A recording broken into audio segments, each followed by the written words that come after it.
Hey guys, Trevor here with E-commerce Paradise, and today I'm going to talk to you about how to find the best product for high-ticket dropshipping. If it's your first time watching the channel, make sure you hit that subscribe button to get more videos just like this delivered to your feed, and smash that like button, and let's get into the video. So the 3 secrets to profitable high-ticket dropshipping niche selection, finding profitable products, is number 1, finding products with a high price point but not too high. Okay, the average price point I usually work with is somewhere between $500 to $5,000. And so with that being said, the average is somewhere around like $1,000 to $2,000. And those are usually the best margins and also easiest to sell online. Now margins can depend supplier to supplier, so they really don't go through a whole niche. Every supplier is going to have different margins and things like that, so keep that in mind as well. But you want to start off by looking at products that are at that price point. So it's really easy to do niche research just by simply first looking for competitors, okay? What we want to do is we want to find successful niche competitors. And the way we do that is go to Google Shopping. The reason why you know they're successful is if they've been running paid advertising for a long time, okay? Websites that don't run paid ads, they may or may not be successful, you don't really know, but websites that run paid advertising over a period of time, you know that they must be making good sales in order to continue running those ads, right? So they're successful. That's kind of the logic there.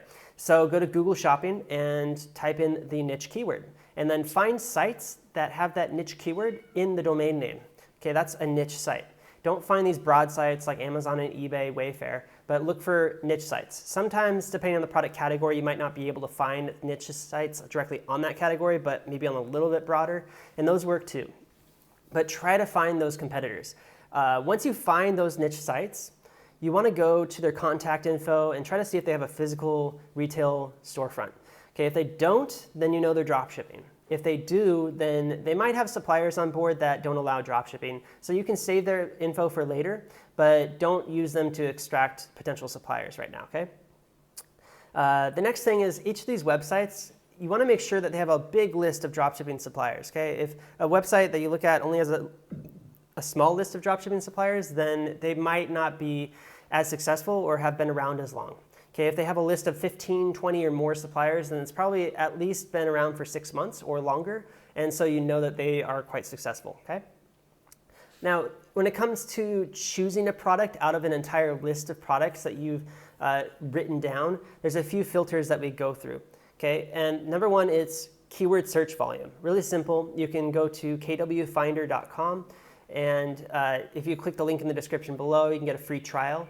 ecommerceparadise.com/KWFinder. And with that, you'll be able to see the search volume of the product category, check the search volume of the supplier names as well, and maybe the search volume of the model names and SKU numbers of some of those products. And you'll see how much search volume that product category has in general. You'll find how much search volume each of the suppliers has, so which ones are the most popular. And then you'll find some of the search volume of the model names of their products and find out which of them are best selling. You can also find out the best sellers just by looking at their website and the categories and sorting by best seller if they allow that. All right, so that's kind of the first thing you do. And as long as the search volume of any particular category is over 50,000 searches per month in the US, then you'll definitely be able to create a niche site just around that one product category. If it isn't 50,000 at least in one category, then you might have to add more products to the store, make kind of a more general store, a little bit more general store, like combine things. I like to call them a mid-niche store. And from that, you'll be able to then have multiple categories that will add up to over that much search volume, and you'll create a successful site out of that. Now, if you're thinking about it, how to do that, just think like combining things within one room of the house. So if you look at a house that a rich person has, think about things that are similar to other things in that same room.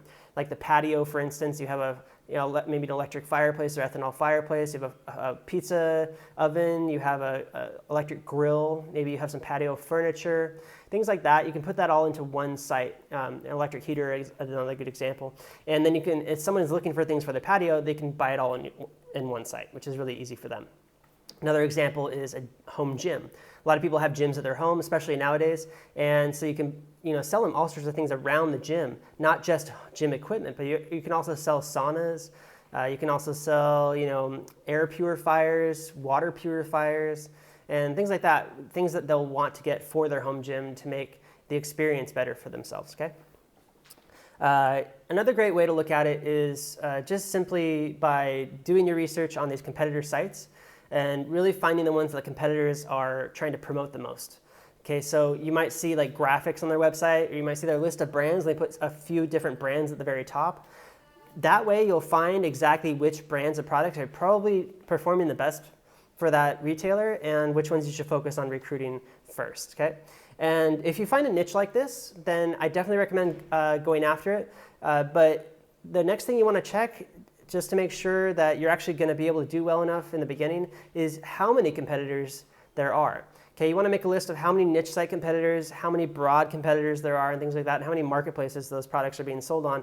You want to look at different brands and different products. So if you find one website, you can go through their whole list of brands and then find other websites in Google Shopping, that kind of thing. And then from there, you can kind of get an idea, okay, how many niche sites are there that I'm going to be competing against? How many broad sites are there? And is it really something that I want to get into right now? How high are the CPCs? How many people are in the Google Shopping ads? How many people are showing up in the search text ads for different keywords? And if it's really over competitive, you might want to second guess trying to get into that one for your first site. You might want to look at a niche that's a little bit less competitive for your first site. I usually recommend maybe somewhere between 3 to 5 niche competitors to start with. So if you can find a niche with 3 to 5 or less niche competitors, that's good. If you find one with 0 niche competitors or just 1, that's actually not a good thing. I like to see at least 3, and then 5 to 10 is not that bad. But anything more than 10, I usually would tell somebody to stay away from as a beginner. Okay. The reason why, if there's 0 niche competitors or just 1, it's not that good, because usually that means that the suppliers, obviously with 0 niche competitors, suppliers probably don't dropship.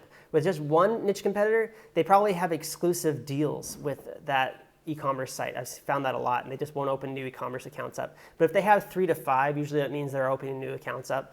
Sometimes they're hard to get, sometimes they're easier to get, just kind of depends, okay?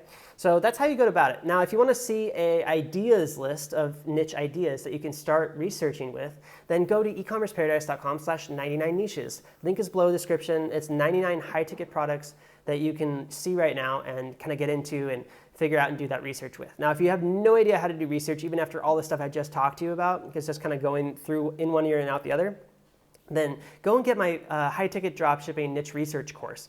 It's $47 a month, and what you'll get is access to the first 7 to 10 modules of my high-ticket dropshipping masterclass. It's a great way to start, and within the first 30 days, hopefully you'll be able to learn enough to research and figure out what niche you want to get started. And from there, you'll be able to then sign up for the high-ticket dropshipping masterclass and then get involved and build your site, recruit suppliers, optimize, and launch your ads, and launch your store. Okay. We also have a great community of people involved in this, and it's a really good way to get involved in the community and get some help along the way from other people that are doing it just like you. Thanks, guys. Make sure you hit that subscribe button, hit the like button, and I look forward to helping you in future videos become successful with high-ticket dropshipping.